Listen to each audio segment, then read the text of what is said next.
Atenção, atenção, aqui quem fala é o professor Bruno Oliveira, professor de Direito Eleitoral. Estamos dando início ao novo curso de Direito Eleitoral rumo à sua aprovação em qualquer tribunal regional eleitoral desse país. Estou muito feliz de estar aqui renovando as expectativas, renovando as suas esperanças na aprovação em concurso público no Tribunal Regional Eleitoral e também Tribunal Superior Eleitoral.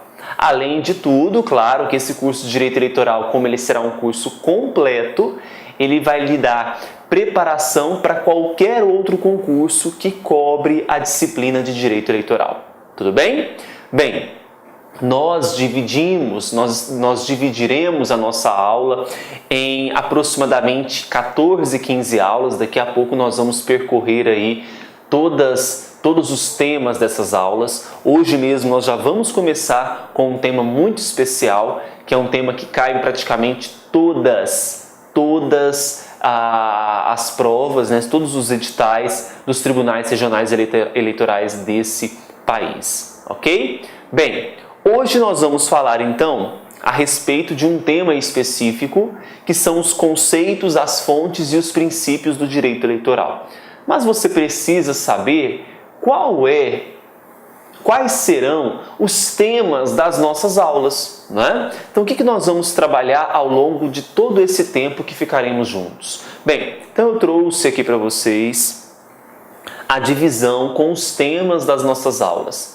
Bem, a aula de número 1, que é a aula de hoje, nós trataremos sobre conceitos iniciais de direito eleitoral. Então nós vamos percorrer a própria Constituição Federal, vamos observar como que esse direito eleitoral ele é trabalhado, ele é tratado de forma jurisprudencial pelos autores. Então nós observaremos todos esses conceitos iniciais. Posteriormente nós passaremos para as fontes do direito eleitoral. Então, a gente, quando fala de fonte de direito eleitoral, nós estamos falando de qual água que bebe o direito eleitoral, né? Nós vamos ver que essas fontes elas vão se dividir.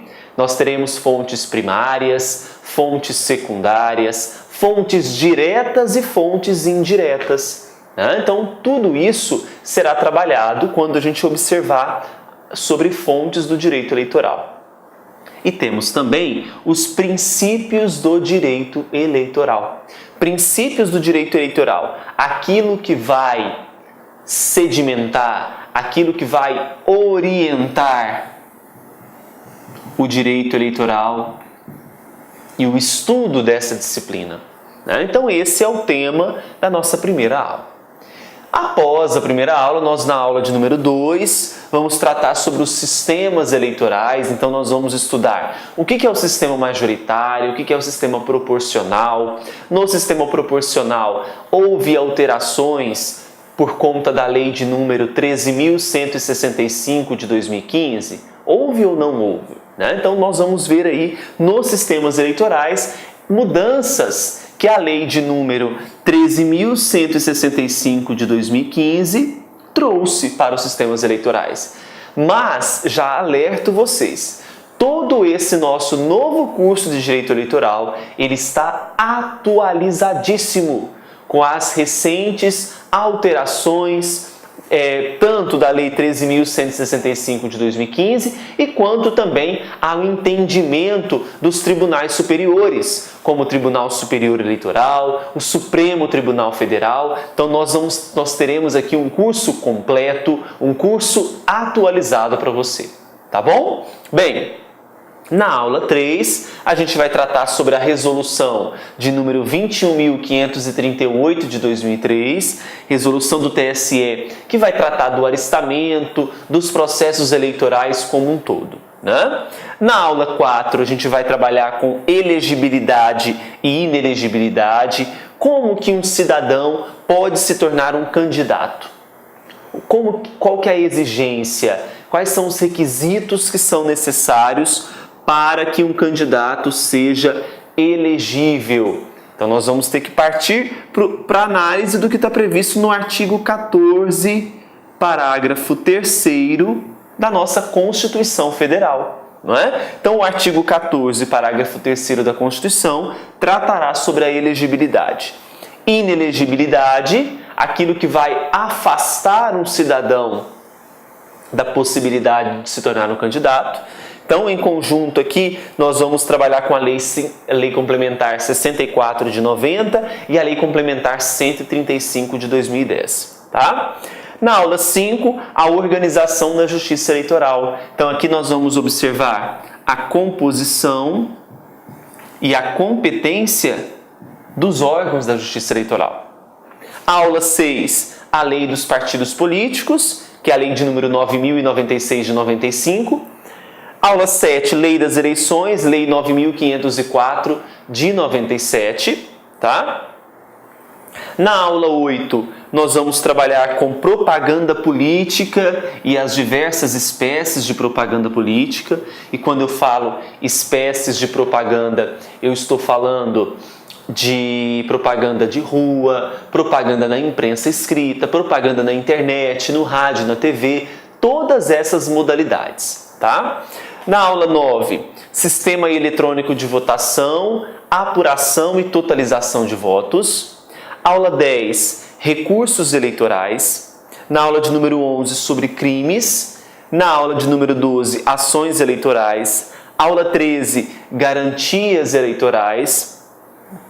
É uma aula mais curta, assim como a aula de número 14, que é a Lei número 6.091 de 1974, que vai tratar sobre o fornecimento e o transporte de eleitores, tá? Então perceba que são 14 temas, 14 aulas que vão objetivar um único ponto: a sua aprovação nos tribunais regionais eleitorais desse país, tá? Muitos alunos sempre me perguntam: professor, você orienta para a gente alguma bibliografia para os nossos estudos? Pensando nisso, o professor aqui trouxe uma sugestão de bibliografia. Essa sugestão de bibliografia, que eu trouxe para vocês, né? Então nós temos livros aqui de várias editoras. Eu tenho autores que são muito conhecidos no ramo de direito eleitoral. E são livros que eu considero didáticos. Porque não adianta nada você pegar um livro hoje de direito eleitoral, um livro com muito termo técnico, que você não vai entender nada e não vai adiantar nada para você, não é? Então nós temos que otimizar os nossos estudos. Nós temos que pegar aí um material, um livro que facilite o seu entendimento, que facilite a sua aula, tá certo? Bem, então veja só. A primeira indicação, a primeira sugestão é esse curso de Direito Eleitoral do Roberto Moreira de Almeida, editora Juspodium. É um livro muito bom. Tem a edição atualizada desse livro, ou seja, atualização pela Lei 13.165 de 2015. Então, esse livro tem um quadro de resumo no final de cada capítulo, tem uma bateria de questões, traz jurisprudência, né? Então tem bancas como o CESP que exige jurisprudência, que exige que você não tenha somente a leitura da lei seca, né? O que é importante? Que você também conheça como que os tribunais superiores estão decidindo acerca de determinados temas, tá bom? Então veja, esse curso de Direito Eleitoral do Roberto Moreira de Almeida é a minha primeira sugestão. A segunda sugestão: Direito Eleitoral Esquematizado, do Thales Tácito e Camila Albuquerque.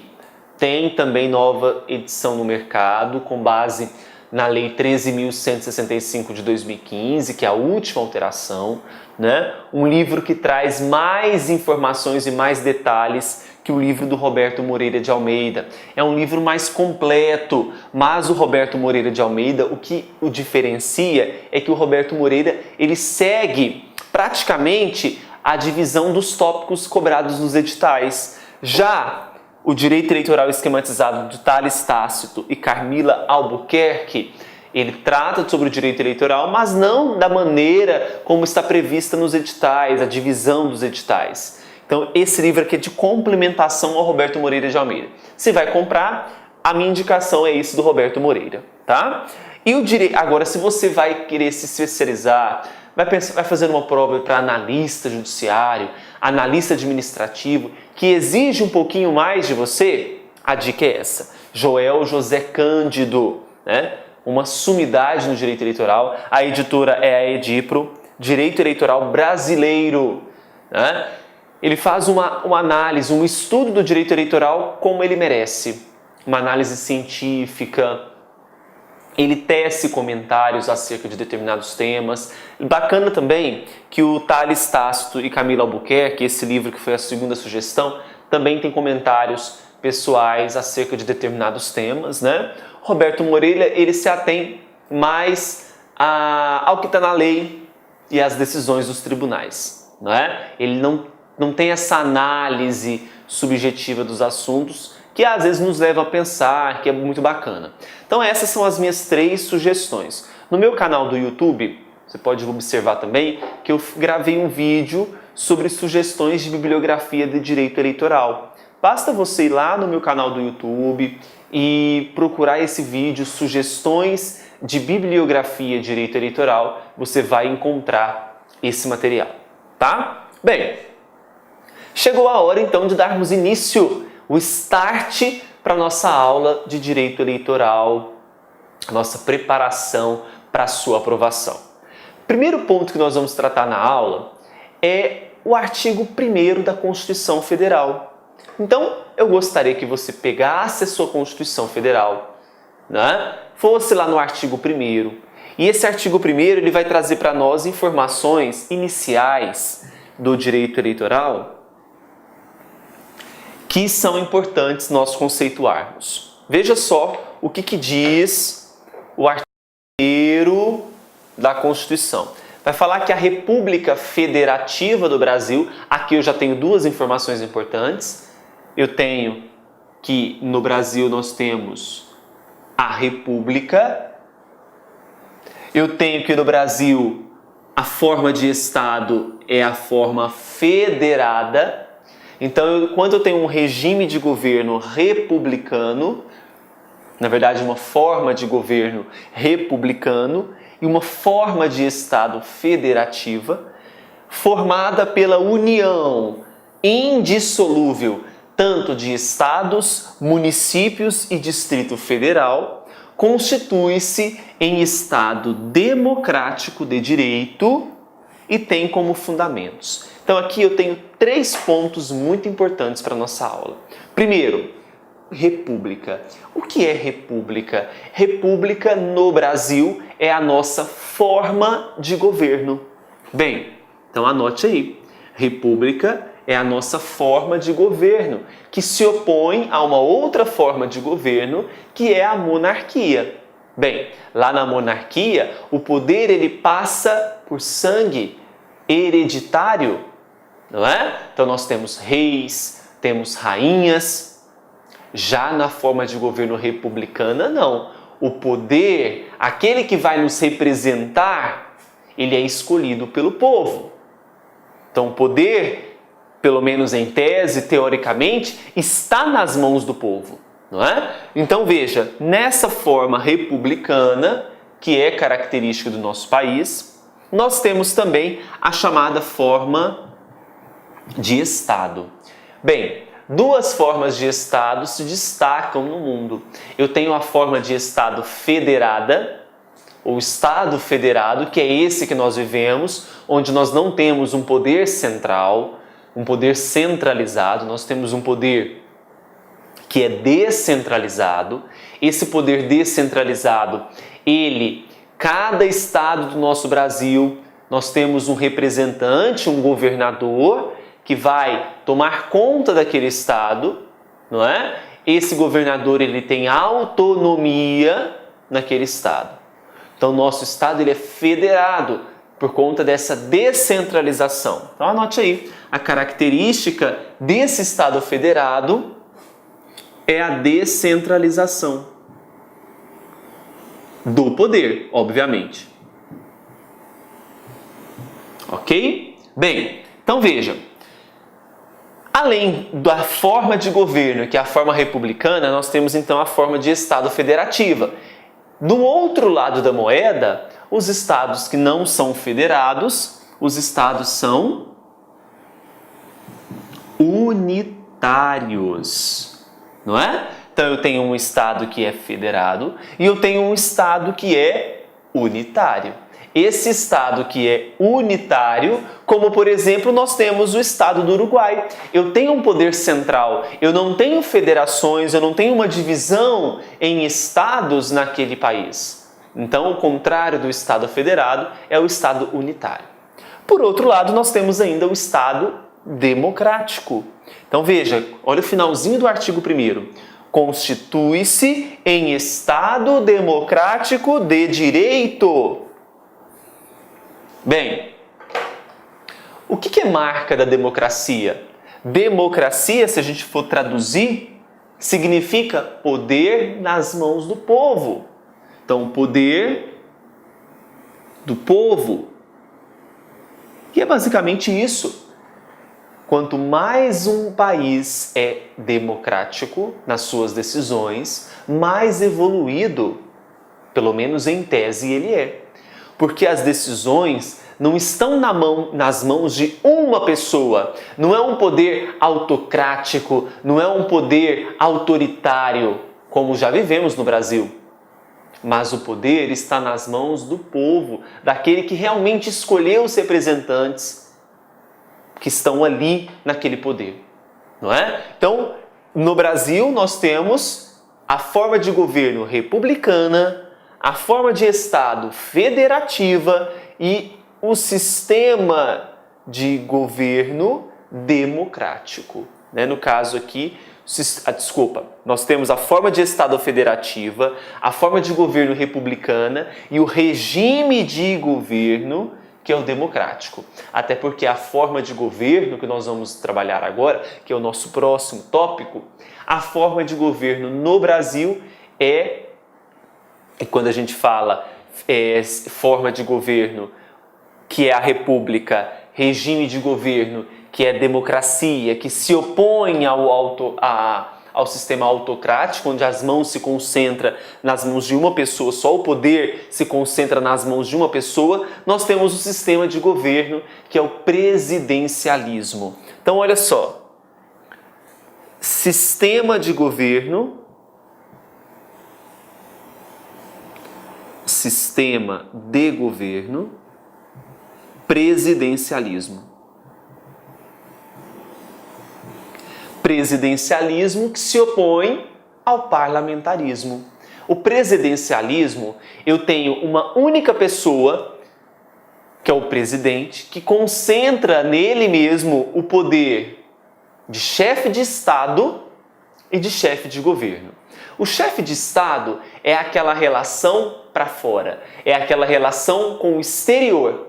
Enquanto o chefe de governo é aquela relação para dentro, é aquela relação perante o seu povo, perante a sua nação. É a relação interna. Então grave isso. Presidencialismo é quando o poder de chefe de Estado e chefe de governo se concentra nas mãos de uma única pessoa. Fui até redundante, de uma pessoa. Mas no parlamentarismo, como por exemplo temos na Inglaterra, o chefe de Estado é um e o chefe de governo é outro. Perante as relações externas, o chefe de Estado, exercido ali pela rainha, enquanto o chefe de governo, exercido pelo primeiro-ministro. Então veja que nós temos o poder nas mãos concentrados em uma pessoa? Não, nós temos o poder agora dividido em mais de uma pessoa. Então essa é a diferença básica entre o sistema de governo presidencialismo e o parlamentarismo. Não é? Então, de fato, como que se caracteriza o Brasil nessa distribuição de forma de governo, forma de Estado, sistema de governo? Veja só. Então, só para a gente recapitular. Regime de governo no Brasil é o democrático ou autoritário? Já vivemos momentos na história autoritária, mas hoje nós temos um sistema, um regime de governo democrático. Forma de governo republicana. Sistema de governo presidencialista, que é o oposto, então, do parlamentarismo. E a forma de Estado, nosso Estado é um Estado federado. Ok? Gravou? Tudo certinho, beleza? Muito bem.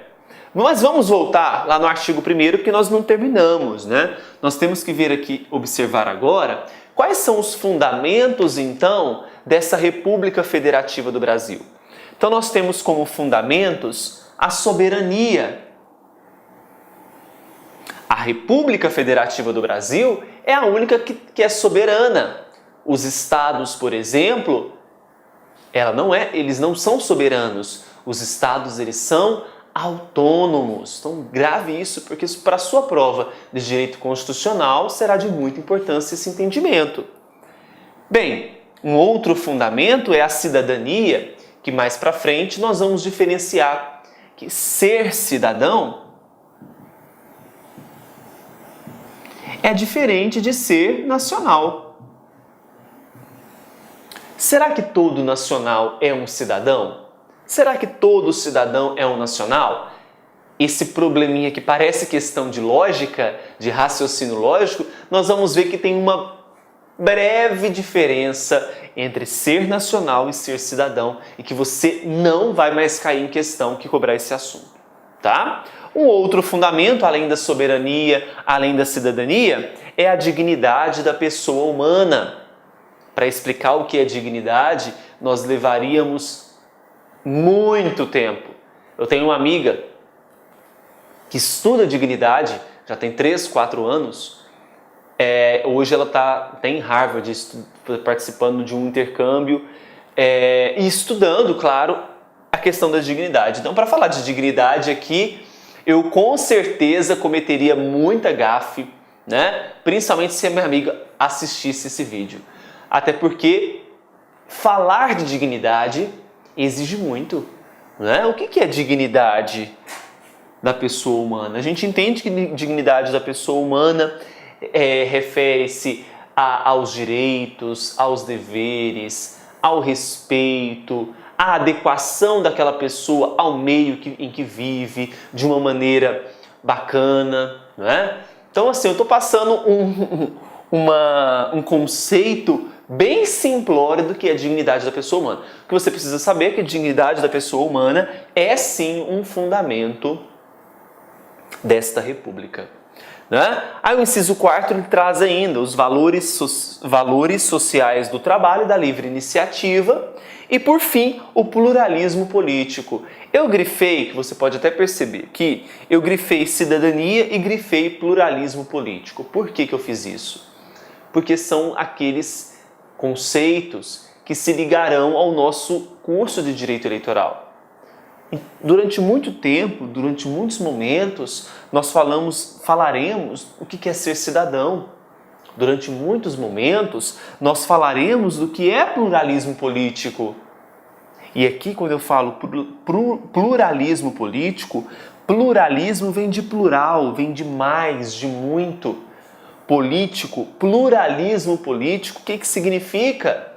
É uma diversidade de ideias. Veja, nós temos que aprender a trabalhar com a diferença do que o outro pensa. O outro pensa diferente de nós. Como que nós vamos, então, viver em uma sociedade em que não respeitamos o que o outro pensa e como ele pensa? O pluralismo político é isso. A República Federativa do Brasil ela veio e disse o seguinte: nós temos como fundamento o pluralismo político. Nessa nação, respeitar-se-á as ideias do outro, mesmo que são contrárias. Porque a ideia do outro, que é contrária àquilo que eu penso, ela poderá ser fundamento para os meus projetos, para melhorar as minhas ideias. Então, pluralismo político, que nós vamos ver que é diferente de pluripartidarismo, quando a gente trabalhar com lei dos partidos políticos, vocês vão observar que tem uma singela diferença entre pluralismo político e pluripartidarismo. Aqui também na palavrinha pluripartidarismo, eu tenho a palavra plural. Mas aqui a diferença, enquanto o pluralismo político é uma gama de ideias, uma diversidade de ideias, no pluripartidarismo eu tenho o quê? Uma diversidade de partidos políticos. Beleza? Bem, falar então desse artigo 1º da Constituição Federal é justamente trazer para nós esse entendimento acerca desses fundamentos primordiais da República Federativa do Brasil. Falamos então sobre o regime, sobre a forma, sobre o sistema de governo. Vamos agora então falar o que é o direito eleitoral. Qual é o conceito de direito eleitoral? E para falar desse conceito de direito eleitoral, lembra que eu trouxe para vocês uma sugestão, uma indicação bibliográfica do Joel José Cândido? E falei que ele é o cara do direito eleitoral. Eu trouxe o conceito desse ramo do direito tirado desse livro. E olha o que ele conceitua acerca do direito eleitoral. Ele diz assim, para ele, e eu concordo plenamente com as ideias dele, o direito eleitoral, primeiro, é o ramo do direito público. Ramo do direito público. Grifa aí. Já caiu muito em prova. Na prova, a banca ela coloca assim para você que o direito eleitoral é ramo do direito privado. Não. Ramo do direito público. Por que é ramo do direito público? Porque nós temos uma relação do Estado com as pessoas que compõem esse Estado. Então, tem uma relação estatal com as pessoas que compõem esse Estado. Não é uma relação de particulares, é uma relação mais ampla. Por isso que o direito eleitoral é um ramo do direito público. Mas ainda ele continua, dizendo que trata de institutos relacionados com os direitos políticos e as eleições, em todas as suas fases. Então nós vamos estudar durante o nosso curso todas as fases do processo eleitoral. A fase pré, a fase durante as eleições, a fase posterior às eleições e tudo que envolve esse processo eleitoral. Como que uma pessoa chega ao poder, como que essa pessoa, o que essa pessoa precisa fazer para se candidatar a um cargo eletivo, o que está envolvido essa pessoa, por exemplo. Eu tenho partidos políticos envolvidos ali, que são pessoas jurídicas de direito privado. Que influência que essas pessoas jurídicas terão? Então tudo isso é trabalhado, né? Então veja, em todas as suas fases, como forma de escolha dos titulares, dos mandatos políticos e das instituições do Estado. Então, ele trata do conceito de direito eleitoral abrangendo todas as fases desse processo eleitoral. Então, vamos resumir esse conceito para você anotar no seu caderno? Então anote assim para mim, olha. Primeiro você vai colocar conceito. Nesse conceito nós vamos fazer um asterisco e colocar, primeiro, o direito eleitoral ele é o ramo do direito público. Ramo do direito público. Muito bem. Tratando-se de um ramo do direito público, esse direito eleitoral, ele estuda todas as fases do processo eleitoral. Estuda todas as fases do processo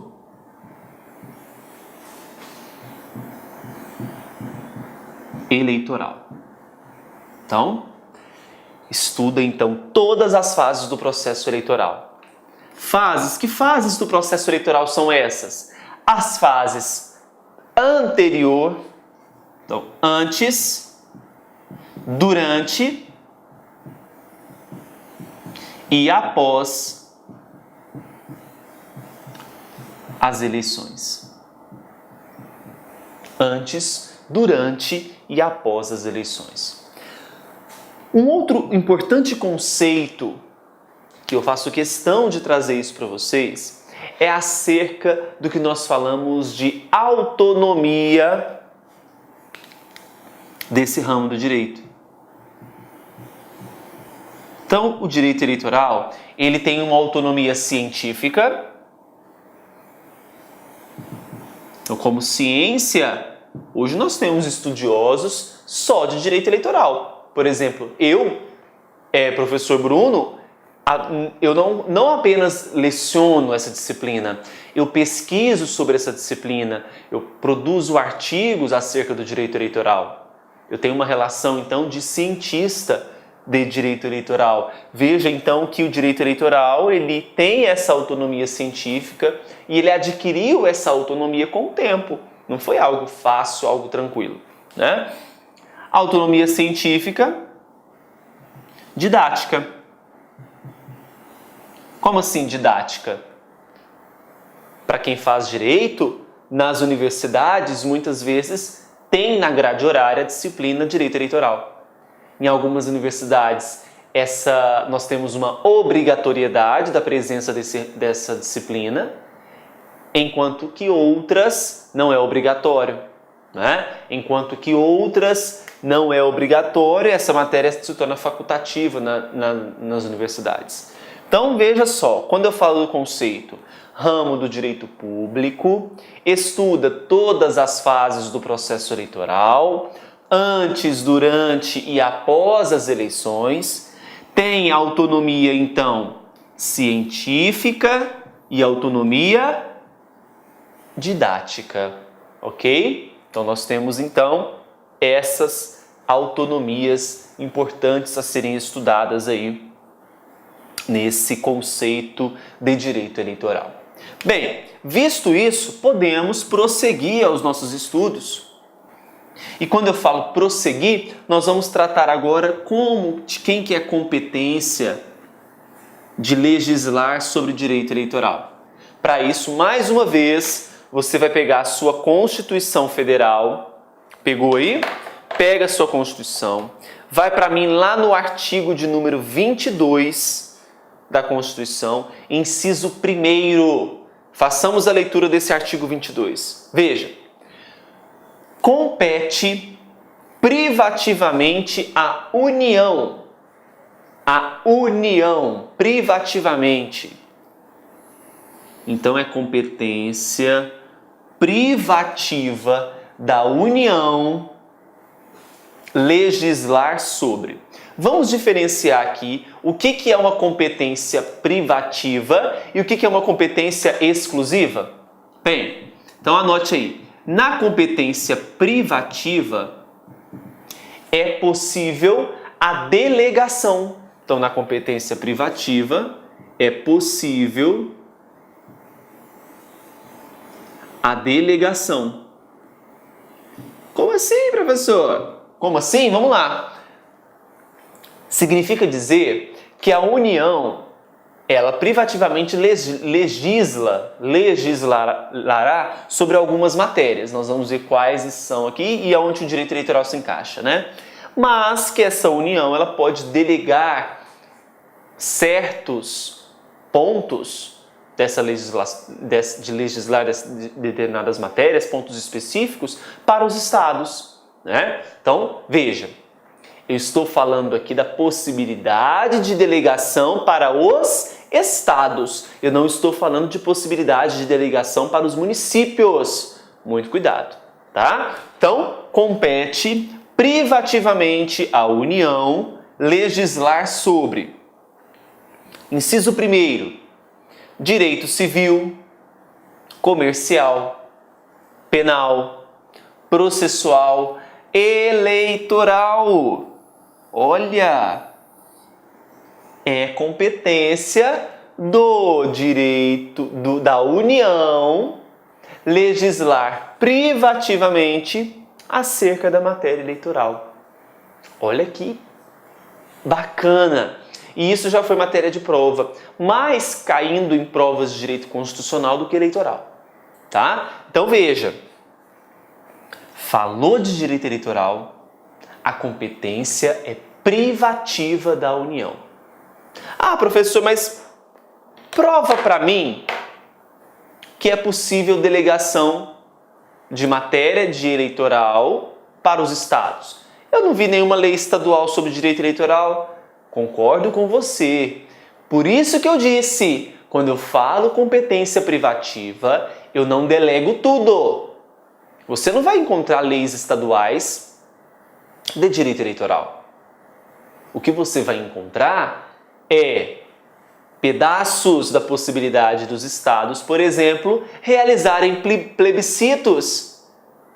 O estado do Pará realizou um plebiscito, uma consulta. Nós vamos ver então o que é plebiscito depois. Desculpa, é uma consulta à população antes da edição do ato administrativo, né? Ou do ato legislativo, dependendo da situação, em que essa consulta é feita à população para saber o seguinte: ó, população, vocês concordam ou não com a edição de tal matéria? Então essa consulta é feita prévia, uma consulta previamente, não é? Bem, a população ela vai responder sim ou não acerca de determinada pergunta. Lá no estado do Pará foi questionado se eles concordariam com a divisão do estado em 3: Pará, Carajás e Tapajós. A população disse: não, não somos a favor, não é? Então veja, o plebiscito é uma das modalidades de delegação dessa competência que era privativa da União para legislar sobre direito eleitoral aos estados. Tá? Então nós temos aí a prova de que isso é possível. Então anotou? Competência privativa da União para legislar sobre o direito eleitoral? Bem, falando ainda então sobre essas espécies legislativas, você já ouviu falar de medida provisória? Bem, falando ainda então sobre essas espécies legislativas, você já ouviu falar de medida provisória? O próprio nome já diz. O que é uma medida provisória? Uma medida que vai acontecer por tempo determinado, exclusivo pelo presidente da República, sobre determinada matéria. E vocês acham que o direito eleitoral ele pode ser regulado por medida provisória?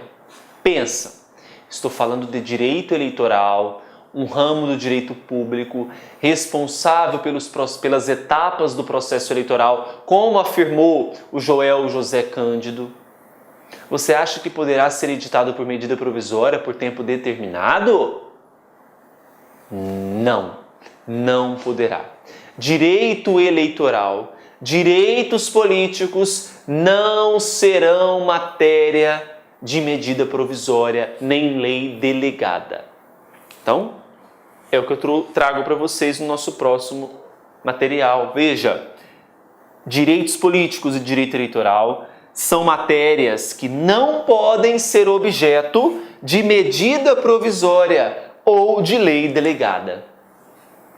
Não cabe medida provisória acerca de direitos políticos. Então, nós não teremos medida provisória para direito eleitoral, direitos políticos. E isso já foi matéria de prova também. Tá? Muito bem. Visto isso, vamos agora... Lembra aquele fundamento que nós trabalhamos lá no comecinho da aula, quando nós estávamos lendo sobre o artigo 1º da Constituição Federal? E lá no artigo 1º da Constituição Federal, nós temos uns fundamentos.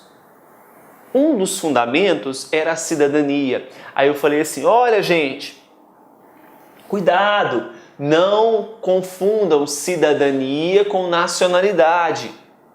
E é isso que nós vamos trabalhar agora. Qual é a diferença que existe entre cidadania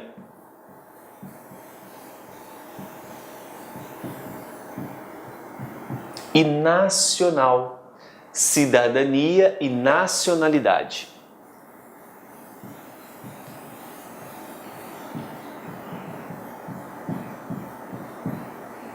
Bem, primeiro nós temos que partir para a nacionalidade. No Brasil, são adotados 2 critérios para dizer se o indivíduo ele é nacional ou não. Nós temos o critério do ius solis, e o critério ius sanguinis.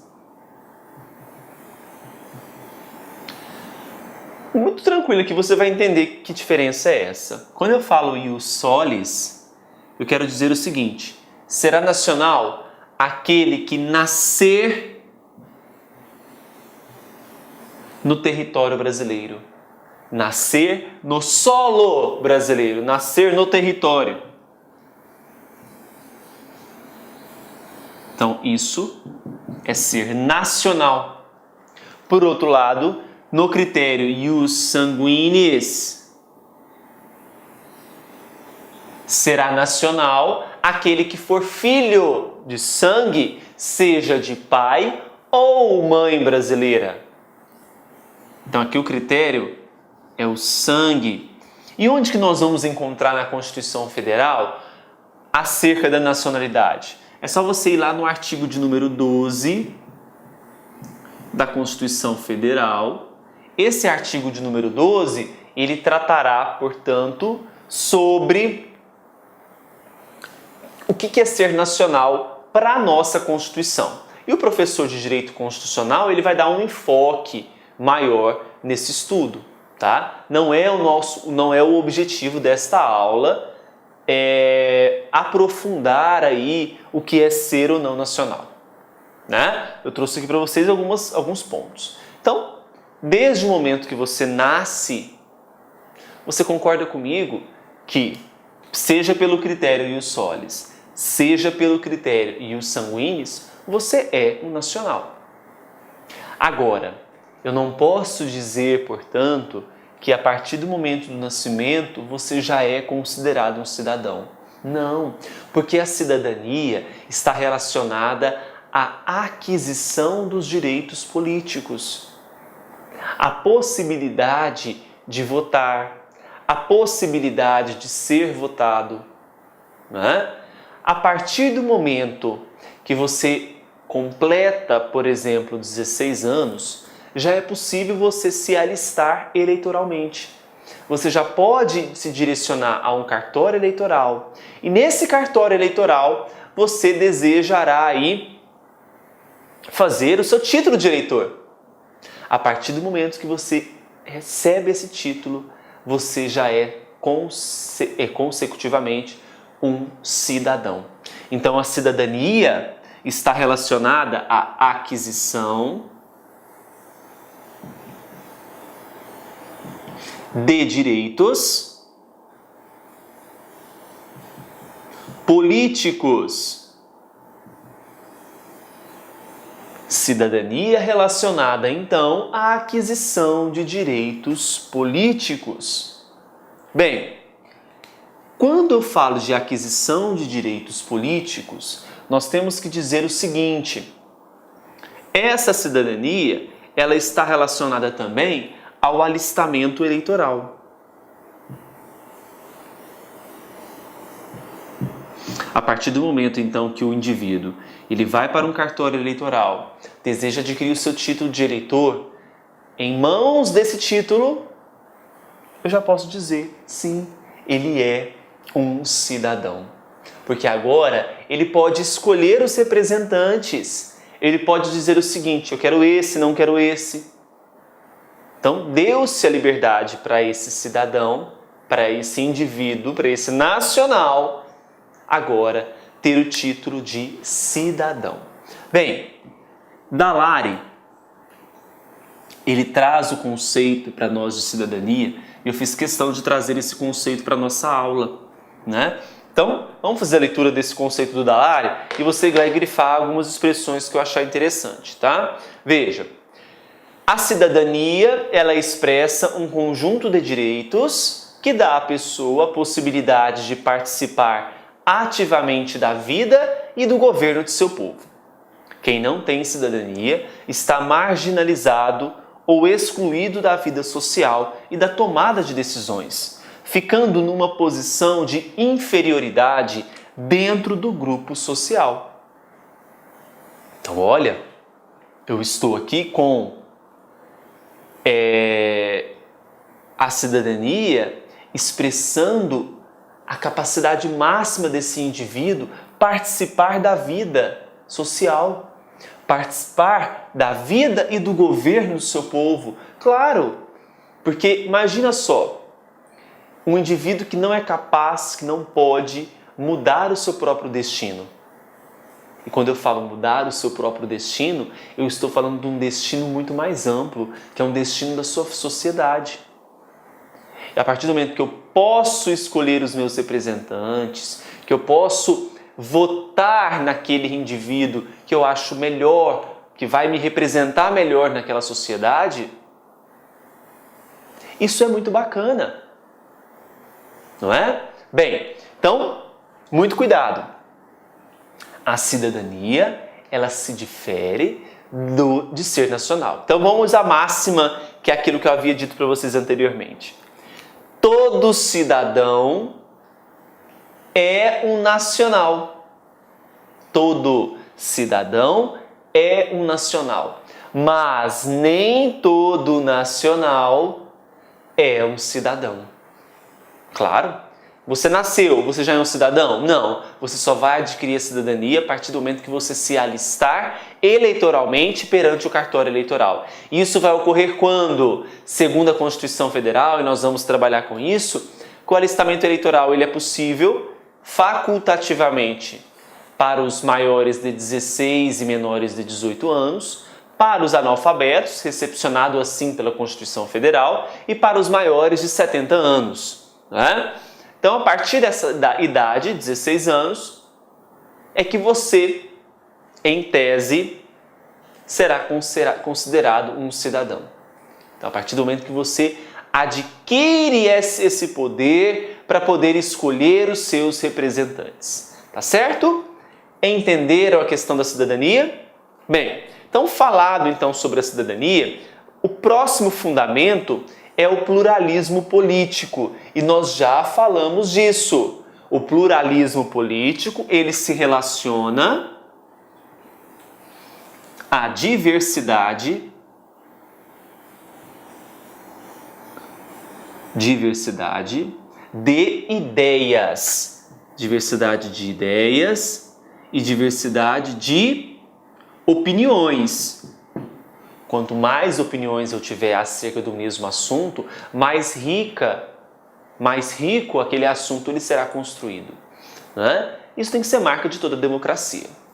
O que vai ocorrer aqui é uma diferença que eu disse para vocês marcar entre pluralismo político e pluripartidarismo. Então nós temos uma diferença muito importante entre pluralismo político com pluripartidarismo. Lá no pluralismo, diversidade de ideias e opiniões. No pluripartidarismo,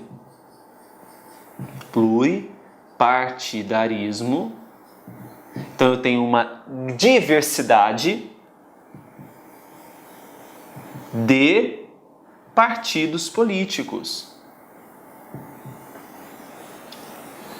Até a última vez que eu vi, galera, no site do Tribunal Superior Eleitoral, que é importante vocês sempre visitarem, tá? O site do TSE é esse daqui, ó, www.tse.jus.br. Direto o site do TSE publica boletins, tira dúvidas acerca de alguns temas do direito eleitoral, traz novas legislações, coisas novas pra gente, tá? Então, marque aí, coloque no favoritos, no seu browser da sua internet, esse site www.tse.jus.br, que você não vai se arrepender. Tem muita coisa bacana, tá? Tem até uma área que chama Revista Estudos Eleitorais, que é bom você sempre ficar de olho nos lançamentos, porque essa revista Estudos Eleitorais traz matérias científicas de estudos de vários eleitoralistas no Brasil sobre os diversos temas que contemplam esse ramo do direito público, né? Eu mesmo já publiquei um artigo sobre crowdfunding nessa revista, muito importante você ler. Tem outro que está sendo analisado pela comissão técnica para entrar na nova edição da revista, mas para frente, se for aprovado, eu comunico vocês, tá? Então, lá no site do TSE, a última vez que eu vi, nós estávamos com 35 partidos políticos deferidos pelo Tribunal Superior Eleitoral. O que está acontecendo hoje em dia? Não que vai ferir o pluripartidarismo, mas concorda comigo que está tendo um inchaço de partidos políticos? Gente, pelo amor de Deus, teve um partido político chamado Partido Nacional Corintiano que queria ser com pedido de deferimento no TSE. Se fosse aprovado, daqui uns dias ia ter Partido Nacional do Palmeiras, do Vasco, do São Paulo, do Flamengo e virar uma coisa de louco, né? Ainda bem que pelo menos uma coisa certa foi feita. Esse pedido do Partido Nacional Corintiano foi indeferido, com toda certeza. O que um Partido Nacional Corintiano está fazendo na política, né? Coisa boa que não é. Não é por conta do time, viu, gente? Eu estou falando por conta de outros fatores. Estou falando de... Nós temos que ter uma política que seja uma política não porque eu quero ir para a política para ganhar dinheiro. Porque hoje nossos políticos estão preocupados em faturar, né? Acha que política ele tem que ir lá e não trabalhar porque vai ter o dinheiro no bolso. E em tese é o que está acontecendo. Mas tem que fazer política por amor, né? Política por tesão de estar ali e querer fazer as coisas para a sociedade, não é? Bem, então, quando eu falo pluralismo político, diversidade de ideias e opiniões, e no pluripartidarismo, diversidade de partidos políticos. Essa é a diferença fundamental entre esses dois temas. Tá certo? Bem, continuando então, olha só. Pluralismo político se refere àquilo que eu disse, à existência de várias opiniões e ideias, baseado, portanto, no Estado democrático de direito, enquanto que a multiplicidade de vários centros de poder, vários grupos sociais, cada um é detentor de uma parcela do poder. No pluripartidarismo é a possibilidade de constituição de diversos partidos políticos. Acabamos de falar sobre isso. Ok? Bem, então nós vimos aí a questão da cidadania, vimos sobre o pluripartidarismo e o pluralismo político. Vamos falar um pouquinho agora sobre a democracia. Qual que é a democracia adotada no Brasil? Qual é a modalidade? Em regra, nós temos 3 grandes tipos, né? Quais são esses 3 grandes tipos? Então você vai anotar aí modalidades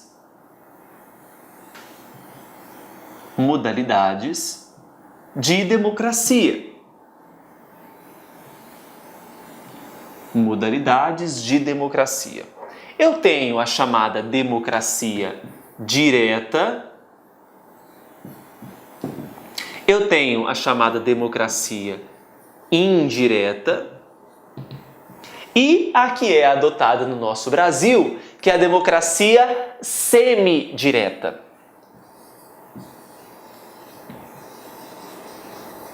Então veja, democracia direta é aquela democracia que será exercida por meio de mecanismos como plebiscito,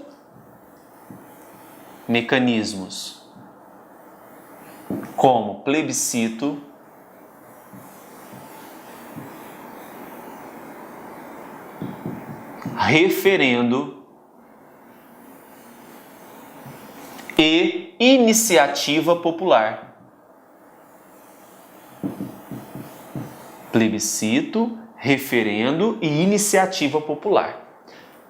Não criemos pânico, porque nós vamos, daqui a pouco, falar o que é um plebiscito, o que é referendo e o que é iniciativa popular. Aí quando a gente falar sobre iniciativa popular, eu vou fazer um link com uma grande proposta de iniciativa popular, que é a Lei Complementar 135 de 2010, a tão famosa chamada Lei da Ficha Limpa, não é? Então, plebiscito, referendo, iniciativa popular, são mecanismos que são marca da democracia direta.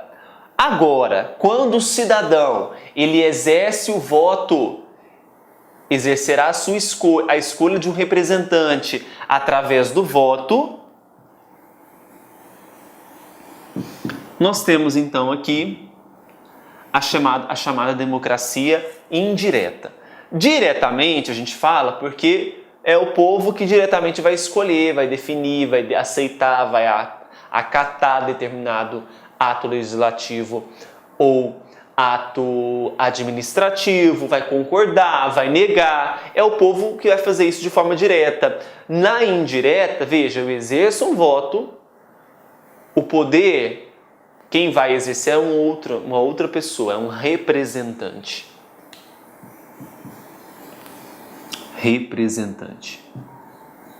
O povo está ali indiretamente, ele escolhe o representante e é esse representante que vai representá-lo, obviamente, perante as casas do Congresso Nacional. Quando eu falo casas do Congresso Nacional, eu estou envolvendo a Câmara dos Deputados, o Senado Federal, as próprias assembleias legislativas no âmbito estadual, as câmaras municipais no âmbito distrital, aí eu estou falando do vereador, não é? Bem, então, esse é o meio de democracia indireta. Quando eu falo democracia semidireta, é a que é adotada no Brasil. É a adotado no Brasil. Porque no Brasil, o que aconteceu? Pegou um liquidificador, jogou mecanismos da democracia direta junto com mecanismos da democracia indireta. Virou uma democracia semidireta. Por que você concorda que no Brasil já não houve plebiscito, referendo, propostas de iniciativa popular, votos de 2 em 2 anos nós não temos eleições? Por isso. Então por que ela chama semidireta? Porque é uma mistura entre a democracia direta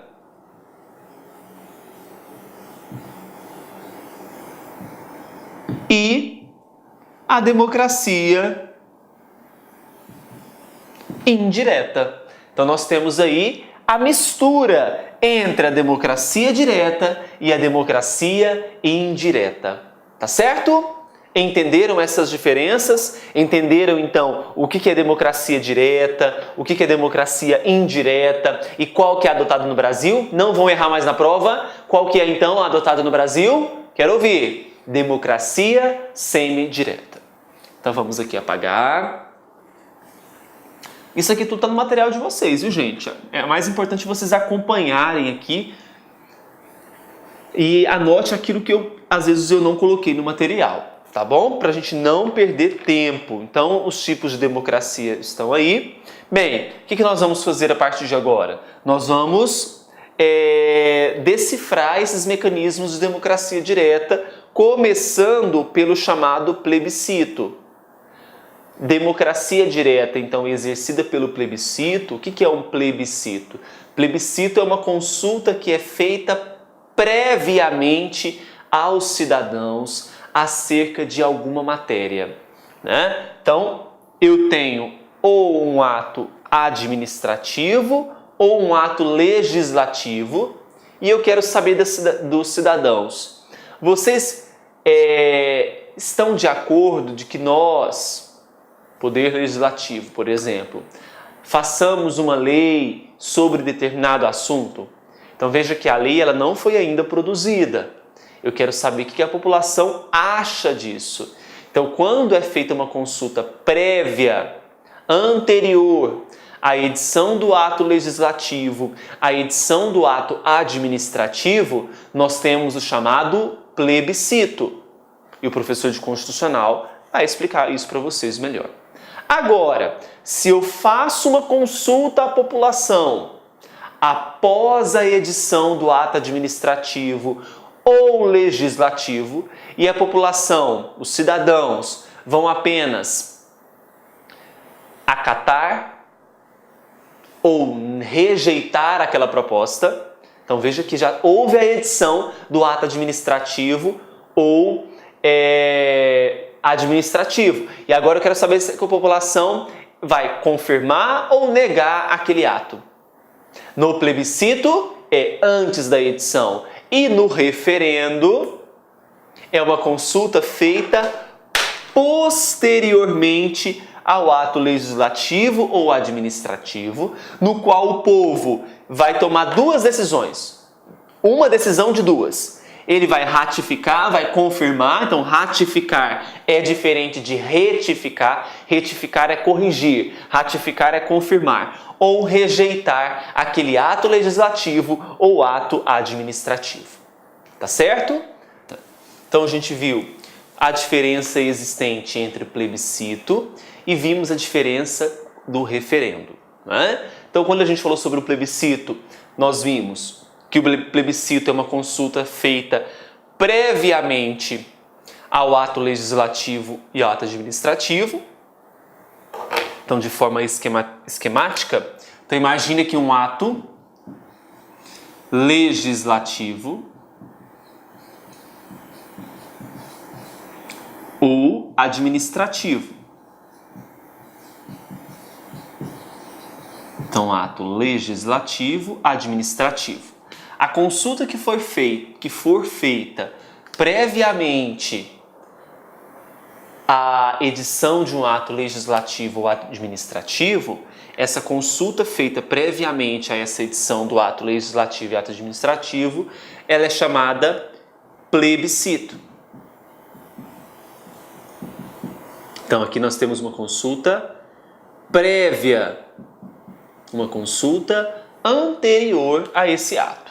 Agora, se a consulta for feita posteriormente aos cidadãos acerca de determinado ato administrativo ou legislativo, nós chamaremos de referendo.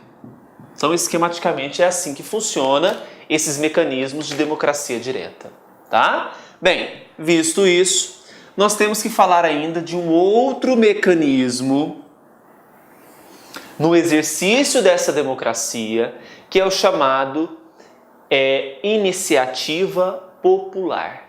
Então, quando eu falo de iniciativa popular, você tem que pegar o artigo 61, parágrafo 2º da Constituição Federal e observar ali o que é, quais são os requisitos para a iniciativa popular. O próprio nome já diz, quando os próprios cidadãos eles se unem para propor uma determinada matéria. Por exemplo, nós estávamos, até hoje nós estamos, insatisfeitos com a política. E nós queríamos uma lei que regulasse, que analisasse a vida pregressa dos candidatos, que tornasse menos burocrática a decisão de tornar um candidato indeferido ou inelegível, impossibilitar determinado candidato a continuar no mandato que ele escolheu, ou seja, exercer uma cadeira que dá um poder tão grande para esse indivíduo. Então, os cidadãos lá em 2010, eles se uniram, nós nos unimos, e assinamos o que nós chamamos de iniciativa popular. A iniciativa popular, então, é um projeto, a possibilidade de propor à Câmara dos Deputados, olha só como que está na Constituição Federal. A iniciativa popular pode ser exercida pela apresentação à Câmara dos Deputados de um projeto de lei, subscrito, assinado por, no mínimo, 1% do eleitorado nacional, distribuído por pelo menos 5 estados, no mínimo, com não menos de 0,3% dos eleitores de cada um deles. Então, olha só. Requisitos da iniciativa popular. 1% do eleitorado nacional, eu estou falando do eleitorado, não estou falando população, 1% do eleitorado nacional. Além desse eleitorado nacional, distribuído por pelo menos 5 estados, distribuídos, mínimo 5 estados, e que essa divisão, essa distribuição desses 1% do eleitorado nacional nesses 5 estados não seja inferior a 0,3% dos eleitores de cada um deles. Então, mínimo 0,3% de eleitores em cada um desses estados. Aqui nós temos então a possibilidade da propositura da chamada iniciativa popular. A população ela se une para propor um projeto de lei. Onde que inicia, isso já foi objeto de prova, onde que se inicia a iniciativa popular? A iniciativa popular, ela terá início perante a Câmara dos Deputados. Então, a Câmara dos Deputados é a casa inicial, é o início da propositura de uma iniciativa popular. Tá certo? Muito bem.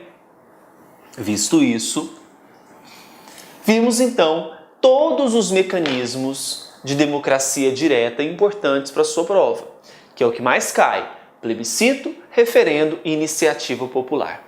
O voto, a participação então da população, ela pode se dar também através do voto nas eleições, não é? Então foi o que eu disse para vocês.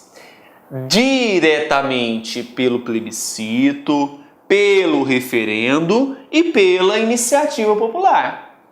Indiretamente pelo voto nas eleições. Tá bom? Muito bem. Quem pode votar? Quem é que pode votar nas eleições brasileiras?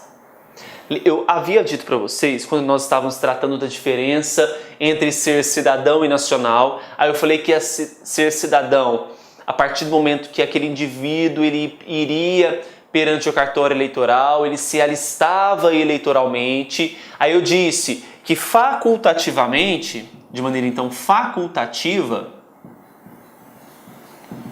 aqueles que eram maiores de 16 anos e menores de 18, os analfabetos e os maiores de 18, analfabetos e os maiores de 70 anos, facultativamente eles poderiam se alistar e votar, não é?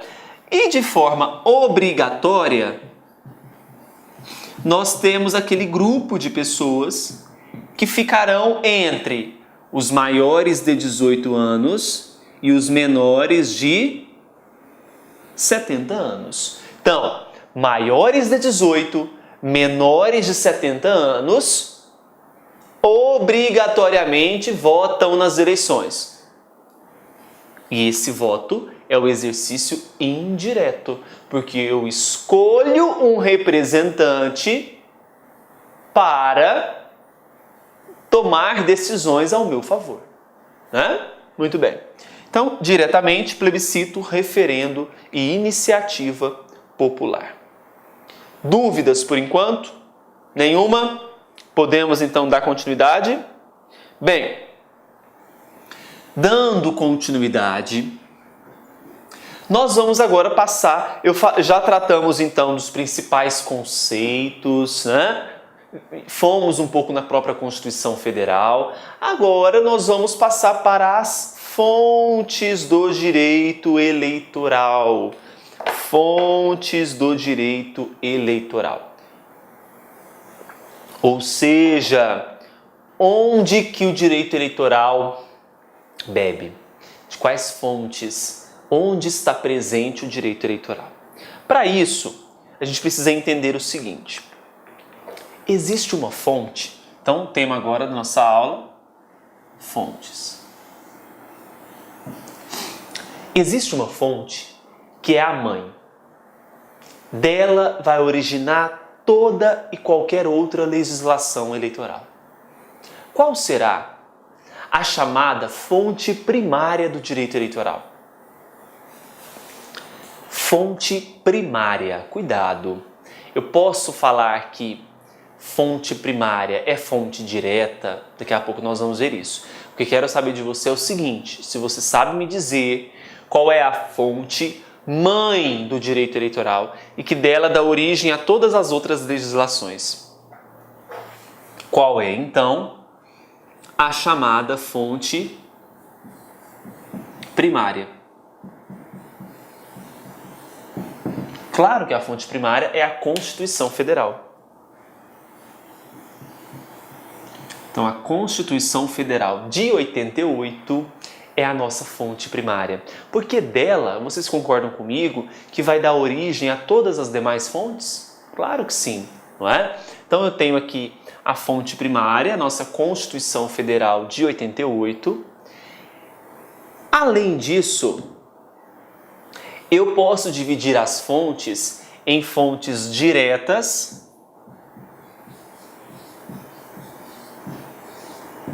e fontes indiretas.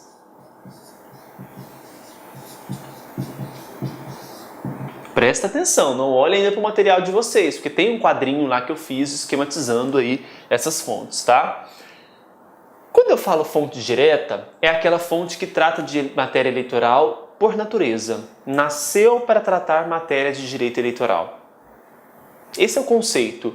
É uma fonte que nasce para tratar sobre direito eleitoral. Quais são elas? Diretamente, eu tenho, por exemplo, a Lei das Eleições, que nós vamos estudar em nossas aulas. A Lei das Eleições, para você que não sabe, é a lei de número 9.504 de 97. 9.504 de 97. Além da Lei das Eleições, nós temos a Lei dos Partidos Políticos. Lei dos Partidos, que também será objeto de nossas provas, que é a lei de número 9.096 de 95. Então, Lei das Eleições, Lei dos Partidos. Temos ainda as leis complementares. Olá, meus amigos! Sou o professor Luiz e estou aqui para fazer um convite muito especial. Você acabou de assistir uma aula demonstrativa aqui do Lá Concurso, uma aula específica para o concurso do TRE Paraná 2017. Nós aqui do Lá Concurso, nós separamos apenas, olha só, 30 aulas do nosso curso. Este curso nós vamos perfazer aí mais de 130 aulas para vocês, ó. Mais de 130 aulas, nós separamos apenas 30 aulas do nosso curso e colocamos como demonstração no YouTube para que você aí avalie a qualidade do nosso curso. O nosso curso completaço do Lá Concurso TRE Paraná 2017 por apenas 10 mensalidades de R$20. É isso mesmo, 10 mensalidades de R$20. Você vai ter um curso completaço com esses professores que você acabou de assistir. Gente, melhor custo-benefício da internet e espero vocês aqui no LAC. Forte abraço, fique com Deus. Tchau, tchau. Clique LAC.